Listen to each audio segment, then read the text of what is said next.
Gino Picciotto et Antoine de Perrette ont en commun le génie au bout du chalumeau.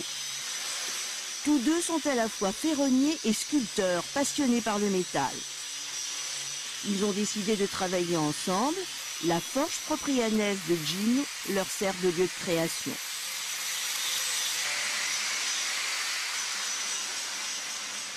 Dans le métier de ferronnerie, on reste souvent sur les mêmes bases, c'est-à-dire la ferronnerie traditionnelle, quoi. Tandis que là, on a quand même envie d'aller chercher quelque chose, toujours d'aller plus loin, quoi, dans le travail, quoi. Essayer de créer des choses.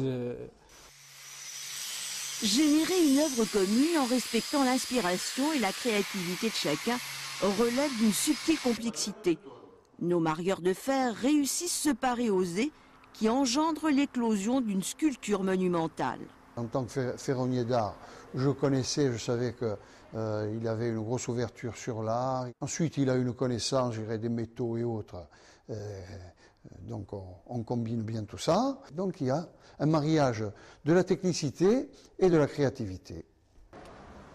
Cette création est une commande de la ville de Sarcelles à Antoine de Perrette, avec pour seule consigne un thème et des dimensions. Depuis 12 ans qu'on est élu dans cette ville, on a produit des artistes un peu de partout, et donc pourquoi pas un artiste insulaire. Et puis moi je connais Antoine maintenant depuis longtemps. On avait parlé avec Antoine, je lui ai expliqué qu'il y avait la possibilité de réaliser une œuvre d'art à partir d'une école, que c'était l'école Jean Jaurès, et c'est lui qui a imaginé tout ça. Donc après, moi je considère que les artistes, on doit les laisser exprimer leur art. Un coup de brosse. Et l'inspiration fait donc le reste. Le sculpteur utilise à la fois son imagination et sa mémoire d'ancien enseignant pour livrer une lecture très personnelle du penseur socialiste. C'est tout ce que j'avais, l'école Jean Jaurès. Et à force de réfléchir, enfin, il a fallu que je réfléchisse un peu. J'ai pensé que l'aspect de la connaissance et de la clé de la connaissance, c'est ce qui pouvait aller le mieux dans une école. Voilà. On arrive comme ça. La symbolique, la clé du savoir, une clé de 60 kilos frappée aux initiales de Jean Jaurès pour ouvrir un livre.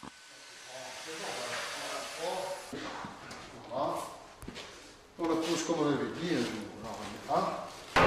Une pièce de 2 tonnes composée d'une centaine d'éléments patinés et oxydés, l'œuvre a nécessité 6 à 7 heures de travail par jour durant 5 mois. Les mesures de cette pièce-là correspondent dans le nombre d'or et dans les proportions aux mesures des 2 façades de l'école Jean Jaurès. Donc il a fallu faire un travail de calcul qui sort souvent de l'aspect, je dirais, sculpture, brute et autres. Il a fallu faire quelque chose qui tienne debout, quoi, qui soit esthétique. Et là, fin mars, la clé du savoir prendra la mer et la route jusqu'à Sarcelles, où l'œuvre deviendra une bonne carte de visite pour la création insulaire.